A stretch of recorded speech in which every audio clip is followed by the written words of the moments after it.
Assalamualaikum warahmatullahi wabarakatuh. Salam sejahtera bagi kita semua. Kami dari kelompok 4 akan merepresentasikan review jurnal perencanaan kebutuhan kapasitas produksi pada PT SP Aluminium karya Wawan Karizal, Puryani, dan Eko Nur Subiantoro. Sebelumnya, perkenalkan, nama saya Muhammad Hanif Ardian, NIM 1221856. Saya Noval Torik Azaris, NIM 122180080. Saya Kevin Nugroho Bayu Pratama, NIM 1221884. Sedikit gambaran mengenai perusahaan. PT SP Aluminium merupakan perusahaan manufaktur yang memproduksi alat-alat rumah tangga berbahan baku aluminium, seperti wajan, panci, kettle, dan lain-lain. Permasalahan yang ditemui pada perusahaan ini yaitu terdapat kekurangan kapasitas pada stasiun kerja percetakan wajan super ukuran 15 dan 16, gerinda, bubut, dan polis, sehingga kapasitas yang tersedia bagi perusahaan tidak cukup untuk memenuhi permintaan dari pasar. Metode penyelesaian masalah yang digunakan pada studi kasus ini yaitu dimulai dari peramalan, perencanaan agregat, MPS, RCCP, MRP, dan yang terakhir CRP.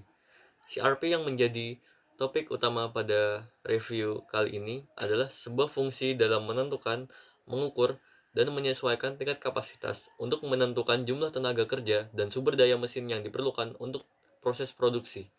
Pengumpulan data yang kami temui dan dibutuhkan pada jurnal ini, yang pertama adalah data permintaan wajan dalam satuan unit. Di sini terdapat data permintaan wajan dari Januari hingga Desember 2015 untuk dua tipe wajan, yaitu wajan AL dan super, dan jenisnya pada masing-masing tipe tersebut yaitu biasa dan polis, dan ukuran 10 hingga 24 pada semua produknya. Yang kedua adalah bill of material dari produk wajan. Pada wajan AL ukuran 10 diperlukan dua komponen, yaitu wajan kasar dan stiker. Dimana untuk membuat satu wajan kasar diperlukan bahan aluminium sebesar 0,220 kg. Pada bom wajan AL ukuran 10 ini terdiri dari level 0, level 1, dan level 2. Yang selanjutnya adalah data kapasitas tersedia dari 8 stasiun kerja yang ada, yaitu stasiun kerja cetak AL, stasiun kerja cetak super, kikir, gerinda, bubut, polis, rakit, dan yang terakhir adalah packing, di mana semua stasiun kerja ini memiliki tingkat utilisasi sebesar 100%. Dan untuk data lainnya dapat dilihat pada slide. Jadi, pada pengolahan data ini, kita akan melakukan 5 tahap perhitungan, di mana tahap pertama kita akan melakukan perhitungan terhadap permintaan agregat, lalu yang kedua kita akan melakukan ramalan, lalu yang ketiga kita akan melakukan perhitungan terhadap RCCP, lalu yang keempat yaitu kita akan melakukan perhitungan terhadap kebutuhan material dengan menggunakan MRP, lalu yang kelima kita akan melakukan perhitungan CRP. Jadi, pada perhitungan permintaan agregat, kita akan mengkalikan data permintaan dengan faktor konversi. Nah, faktor konversi yang digunakan adalah faktor konversi massa, di mana berdasarkan data untuk membuat satu unit wajan aluminium biasa ukuran 10 itu dibutuhkan 0,22 kg, sehingga untuk asumsi saja kita akan mengkalikan faktor konversi tersebut kepada seluruh permintaan wajan.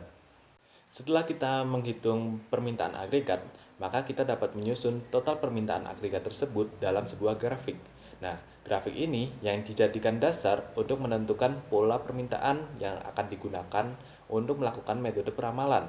Nah, pada grafik tersebut, kita dapat melihat bahwa pola permintaan tersebut lebih mendekati ke pola permintaan musiman, sehingga kita dapat menggunakan 3 metode, yaitu yang pertama metode moving average model, lalu yang kedua kita menggunakan weighted moving average model, lalu yang ketiga kita menggunakan single exponential smoothing model.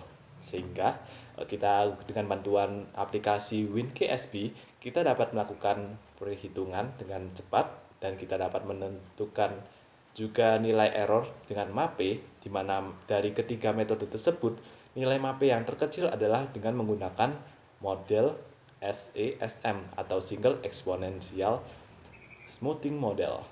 Setelah kita melakukan peramalan, maka dapat ditemukan data MPS atau kalau istilah dalam Indonesianya yaitu jadwal induk produksi. Nah, jadwal induk produksi tersebut perlu kita verifikasi dahulu dengan kapasitas dari setiap stasiun kerja dengan menggunakan RCCP. Nah, pada perhitungan RCCP ini, kita harus mencari terlebih dahulu kapasitas yang tersedia dari setiap stasiun kerja, di mana kapasitas tersebut dapat kita temukan dengan bantuan data dari nilai utilitas, nilai efisiensi, dan yang ketiga yaitu dengan data waktu operasi.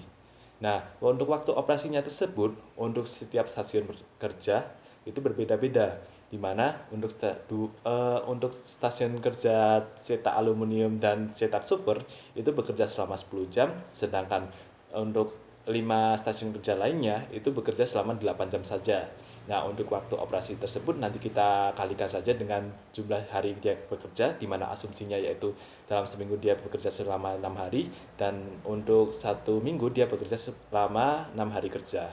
Sehingga dapat ditemukan waktu operasi, lalu kita kalikan dengan nilai utilitas dan efisiensi untuk menemukan nilai dari kapasitas yang tersedia.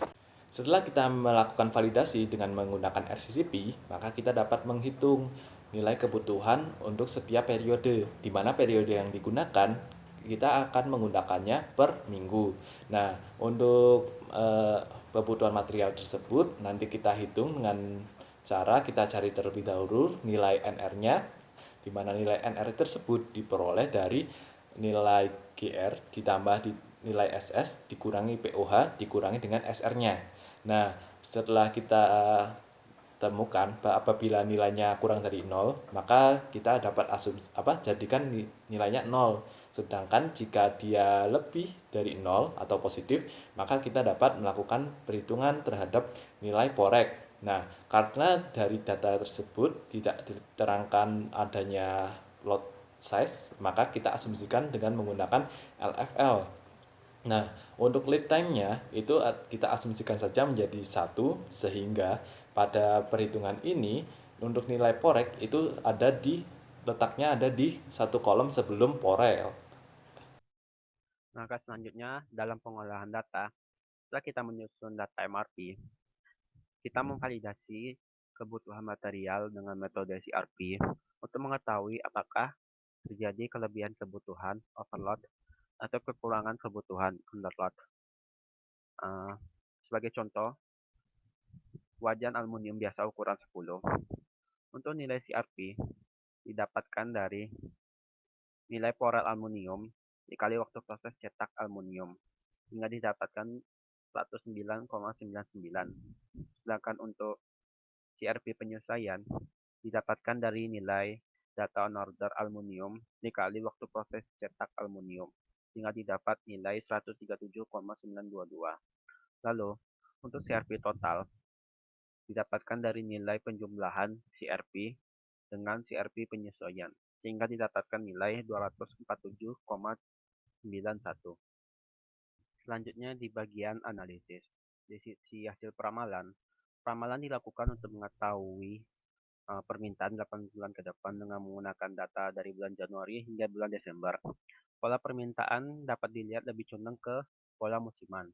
Berdasarkan perhitungan dengan aplikasi WinKSD, diketahui bahwa nilai error MAP terkecil adalah metode SSM, sehingga metode ini yang dipakai untuk melakukan peramalan.